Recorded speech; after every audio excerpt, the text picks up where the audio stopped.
Se você começa o ano procurando previsão, você já começou errado. Aqui a gente não adivinha topo nem fundo. Aqui a gente lê liquidez, risco e estrutura. E é assim que a gente prepara a primeira semana de 2026, daquele jeitinho, pessoal.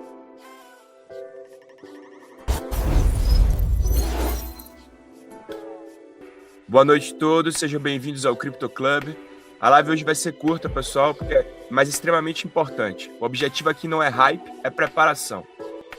Aqui a gente não segue call, a gente aprende a ler o mercado. E se esse tipo de conteúdo técnico faz sentido para você, se inscreve no canal, porque é exatamente isso que a gente vai fazer por aqui, beleza? E no final da live eu vou mostrar 2 trades do final de semana que deram errado, e por isso também faz parte do jogo e é importante mostrar aqui para vocês. Mas vamos lá. Vamos ver aí, vamos começar com essa semana, né? Que essa semana tá pesada, com a agenda da semana aqui. Na segunda-feira a gente provavelmente vai ter uma reação do mercado em relação à Venezuela, né?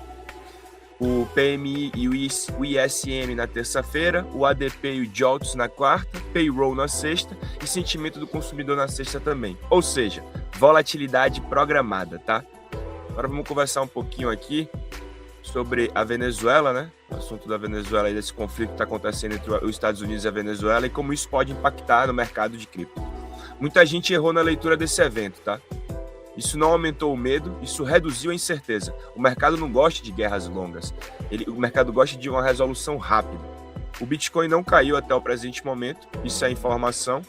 E esse é o tipo de leitura que a gente constrói aqui. Separar manchete de impacto real no preço, tá? O petróleo não responde no curto prazo. O ouro e prata precisam de medo. E o medo caiu. E já a cripto e ações sobem quando o medo cai, a liquidez existe e o crescimento continua. E esse é exatamente o cenário que a gente está vendo aqui agora, com um domingo verde, né? Os mercados tradicionais fechados, mas a cripto aberta, o Bitcoin confortável, mesmo com barulho geopolítico. Quando o preço não reage ao medo, é porque o mercado já está posicionado. Fica aí a dica para vocês. Agora vamos para o que importa, pessoal, que é a liquidez, né? E a liquidez nas últimas 24 horas está mais para o lado dos bears, totalizando 165 milhões de dólares já liquidados contra 45 milhões para os bulls. E olha onde o risco está concentrado. Mais ao lado dos bulls aqui, né? A gente está vendo muito aqui abaixo, né? Nessa faixa aqui abaixo do 90 mil até os 86, uma grande faixa de liquidez aqui. Se o preço cair 2 mil a 4 mil pontos, a gente pode ver um massacre na equipe aqui dos bulls. E já nos bears aqui a gente tem uma faixa também grande, né?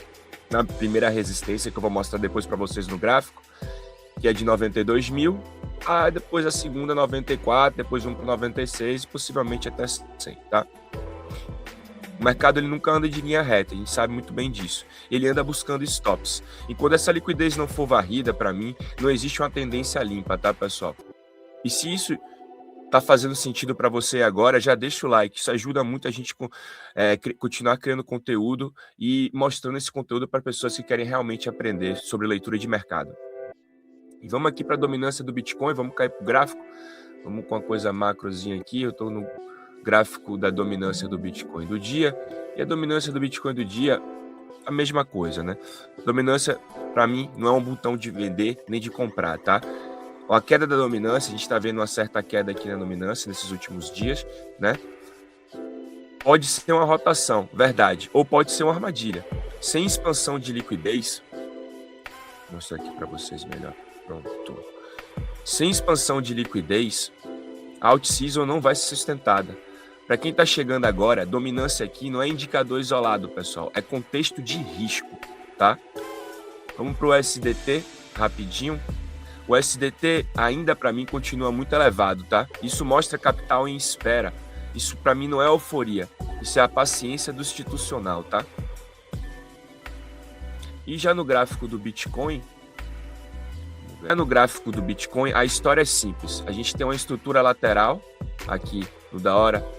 A gente vê que a média está sendo muito testada abaixo, acima, sendo testada, se entrelaçando, mas sem rompimento para mim limpo. Esse último aqui tá se mostrando limpo, verdade. Esse último aqui que eu falo desde o dia 1º de janeiro. A gente está tendo uma alta considerada limpa para mim aqui, tá?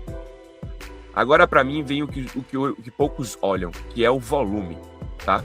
Toda vez que a gente tem um volume, o mercado, sempre que o volume aparece, né, o mercado trava ou inverte. Nas altas, um volume forte, mais rejeição, significa rejeição. Por exemplo, nesse caso aqui, nesse caso aqui e nesse caso aqui. E embaixo, quando a gente também tem volume aqui embaixo, a gente também tem um movimento forte para cima, certo? Ou significa travou e inverteu, tá?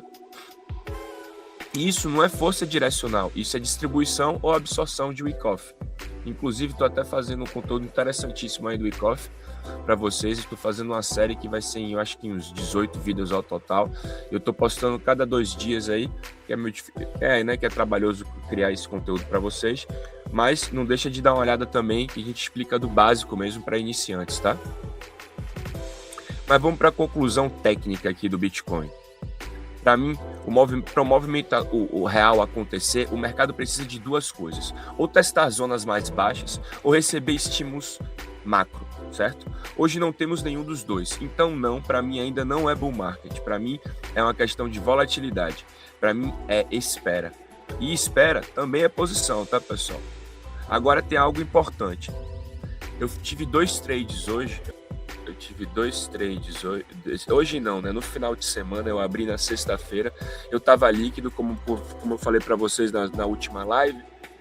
Mas ontem, eu acho que ontem foi na sexta-feira de noite que eu abri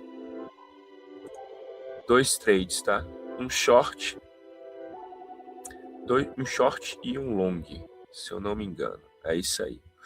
Long no Bitcoin, tá? Que eu fui estopado.